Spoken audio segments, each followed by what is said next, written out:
Oh, look at this guy. What do you think, you're better than us? Ooh, nice jacket. Why are you so dressed up? If you have just decided to make a change and start dressing well, I bet that you have heard one of, or maybe all of those things from a colleague, a friend, or maybe even a family member. Those sorts of comments, whether we want to admit it or not, affect our confidence and can be real impediments to following through with the positive changes that we want to make. So in this video, we're going to go over 10 effective strategies for dealing with the haters. But first, you're watching He Spoke Style. I'm Brian Sakawa. If you're new here at He Spoke Style, we are dedicated to giving you all the tips, knowledge, and inspiration you need to help you dress well, feel more confident, and unlock your potential. Haters suck. Yeah, I'm looking at you, two people who always thumbs down my videos right when they're posted. Yep, you think I didn't notice? But unfortunately, if you're trying to improve something, especially if you are starting to dress well and you're making noticeable progress and succeeding at it, haters just always seem to appear.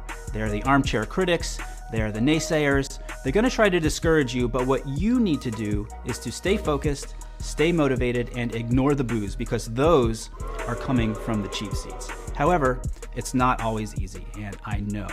And that's why I've put together these 10 strategies to help you deal with the haters. Number one, use that criticism as fuel. If someone criticizes you, you have a choice to make. You can either let it drag you down, which is what the person who said that to you wants, or you can let it light a fire underneath you.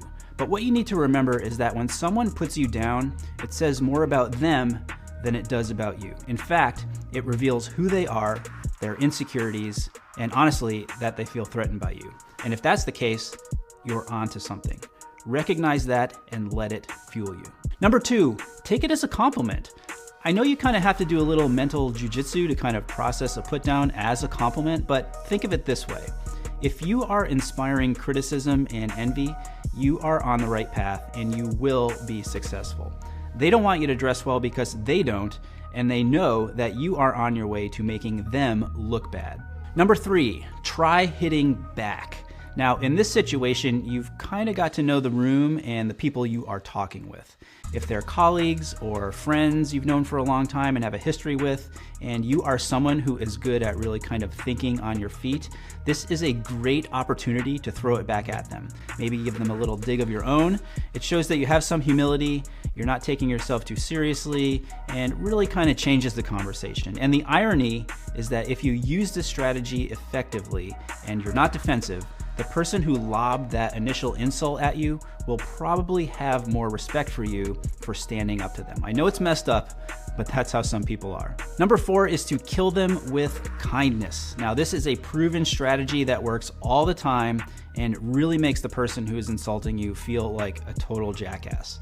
Remember, they want to upset you, they want to throw you off your game, and if you're able to pivot to something positive, it shows a lot of character on your part and it reveals much about them. Number five is just something to remember, and that's that successful people do not need to put others down. In fact, successful people don't have time to put others down because they're too busy being successful and thinking about what they need to do to get where they want to go. They don't have time to think about what other people think. It's an easy trap to fall into though. I do it myself from time to time, and I'm always infinitely more successful when I am not worrying about the opinions of others. Number six, remember that when someone criticizes you, that it's not about you, it's really about them. And what that could mean is that maybe they're going through a tough time, maybe there's something going on at home that you don't know about, maybe they're dealing with something at work, you don't know. Use this as an opportunity to check in on them and show them that you care. Number seven, don't react. Don't give them the satisfaction. Don't let them see that it bothers you. Like your mother used to say, if you ignore them, they'll go away. If you don't give them the reaction they're looking for, they will stop. Number eight is to reflect. Now, maybe there's something you can learn from what they're saying. For example, if you've just started to make this change in how you dress and you show up in a bright red suit with a black vest, a paisley bow tie, and spectator shoes, maybe you do need to tone it down a little bit. Trying too hard is a mistake that all of us will make on this journey. In fact, I believe it's a mistake that you can't avoid. So in this case, maybe the person who's hating on you is legitimately trying to help. Now, a lot of these strategies involve actively engaging and, in some cases, putting up a wall and some checks on what you might want to say. But for number 9, it's okay to acknowledge your feelings. No matter how well you deal with the haters, it still hurts on some level, even if you don't show it outwardly. That's why it's important to have people you can trust, that you can go to, who understand you, who listen to you. For example, the community here at He Spoke Style, because talking about how you're feeling definitely makes you feel better. Number 10 is to stick to your convictions. You're making the effort to dress well for a reason, for confidence, for self-respect, to show the people around you that you care and you put effort into whatever you do. You're doing something positive, and you need to keep that energy going because it will be infectious. And when you succeed, other people will take note, and I bet they will start asking you questions like, what are some really easy ways that I can start to up my game?